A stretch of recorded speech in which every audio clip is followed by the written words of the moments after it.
Here is a quick flipped lesson on the parts of speech. I want to say right out of the gate that there are only 8 parts of speech. And if you understand that there are only 8 and they can never ever add any more, and once you understand these 8, this will help you really understand all the other grammar that comes after this. So just know there are only 8, and once you get this first video, I think I'm due 4, and then the next video will be the next 4. And this is all you need to know about the parts of speech, so that will help you with the grammar. So just stay with me. First of all, I think it's really important for you to understand what is a part of speech.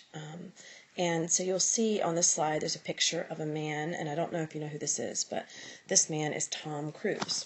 He's known to be kind of a crazy guy, and you probably know him from 2 different things. I know that most of you read The Outsiders in 6th grade, and I believe a lot of you saw the movie The Outsiders, and he actually was in this movie, The Outsiders. And then a lot of you have seen the Mission Impossible movies, which are pretty awesome movies, and he's in those movies as well. He's also known to be a little crazy in the Hollywood community.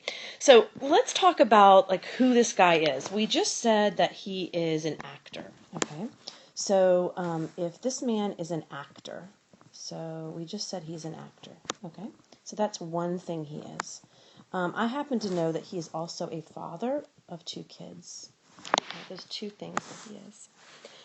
He's also somebody's son. I'm sure he's got friends, so he's somebody's friend. I know that he's a pilot, so I'm going to put here. I wouldn't personally ride with him on an airplane, but he's a pilot. He's also a motorbike racer.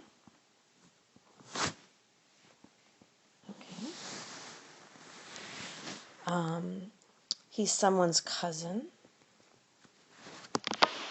Someone told me once that he wrote part of a movie, so we'll put a writer. So basically, he's all of these things. In the same way, a word, if something is a word, it can also play different roles in a sentence. So the reason why I showed you this is a lot of times teachers talk about a part of speech, but then they don't actually tell you what a part of speech is. So what I want to say to you is that what a part of speech is a part of speech is just a role that a word plays in a sentence. So if someone says to you, what part of speech is that? Then what they're basically saying, what part of speech is that? They're asking you, what role does the word play in the sentence? So the part of speech is just the role that the word plays in the sentence. That's it. So we're going to start so simple, and we're going to start with the first part of speech, which is an interjection, because it is the simplest one. Interjection are kind of those corny things that you say, and some that you don't say. When you say ouch, when you step on something sharp, or shh, or wow, or you've got to be kidding. A lot of interjections end with exclamations, but basically it's when a word in a sentence is something that you say with a lot of feeling. And if you look at these words, I mean, there are words in here that you would never say. Like, I don't think that you would say fiddlesticks. I don't think anyone said that in the last, 40, 50 years. But if you do, that's fine. But an interjection, those are what the interjections. A lot of times they come in the beginning or end of sentences or in conversation also. But that is what an interjection is. So the next part of speech that I'm going to review with you are called conjunctions. And conjunctions is a role that a word plays in a sentence where it just links things together.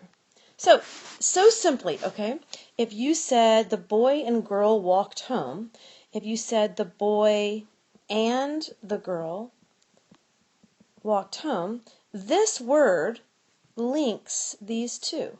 It links these two together. And so the word and is the conjunction. It's that simple. And if you think about sentences that you write all the time, if you say, if you were to say to someone, I did my homework and then I went to sleep. I did my homework and went to sleep. Then in this case, and is doing the same thing. Okay? You could have said, I should have done my homework, but I went to sleep. It would do the same exact thing. It's linking words together. Sometimes it's linking two nouns together, and sometimes it's just linking parts of a sentence together. It's really that simple. And so if you'll look down here, you'll see this, and this is what you're taught a lot of times by teachers, and they'll say this is called fanboys. And it's F stands for and A stands for and I'm not going to read all these to you in a video because that would be mean, and I know that you all know how to read.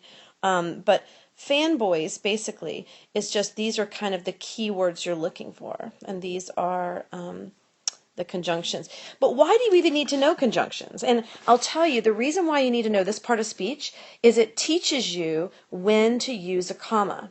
And you need to know when to use commas correctly, so when you're sending emails later as an adult, you look like you know what you're talking about.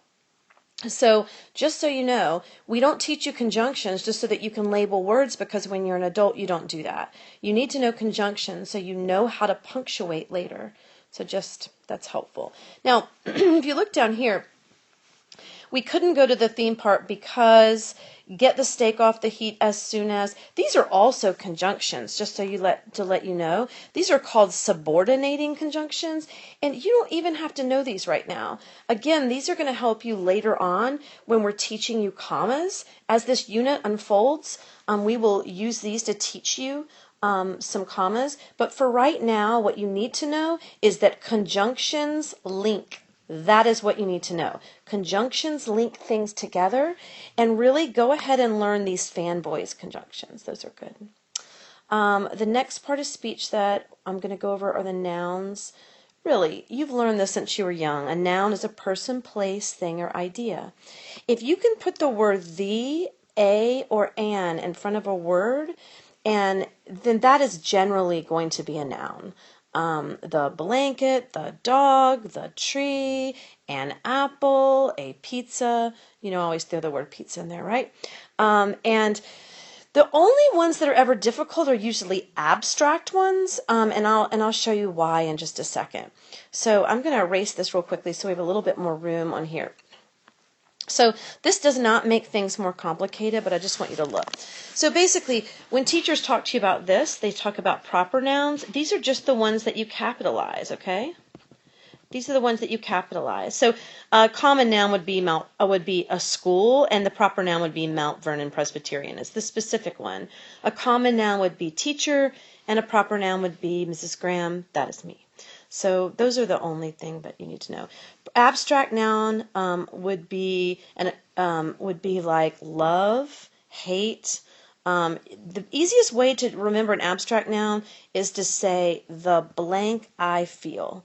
And if you can put it in there, that's generally an abstract noun. The loyalty, the patriotism, the anger. If it fits in here, that is usually an abstract noun. Now, I'll be honest with you. You don't really need to know this label. This does not help you with your writing and speaking. I'm just throwing that in to tell you. A collective noun is a word like team or class, which basically means it's one word, but behind that one word stands many people. If you say my team is here, the word team is one word, but it stands for, right? Lots of people are standing. These are lots of people are on your team, but it's one word standing for many. So and again, that is not something you actually need to know.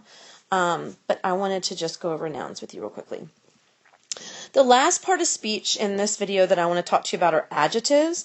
And adjectives are anything that describe nouns or pronouns. So if you can put the word in front of boy, girl, building, or book, this is what I have found to work. It's going to be an adjective. So, I mean, and these are some examples. It's just adjectives describe. That's all they do. Adjectives describe. That's all. And just so you know, they don't always go in front of the noun, right? You can say, the dog is smelly. Well, smelly is at the very end of the sentence. It's still an adjective. So this is basically all you need to know for right now about those 4 parts of speech. I hope that that helps you, and get ready for the next 4 parts of speech coming up soon.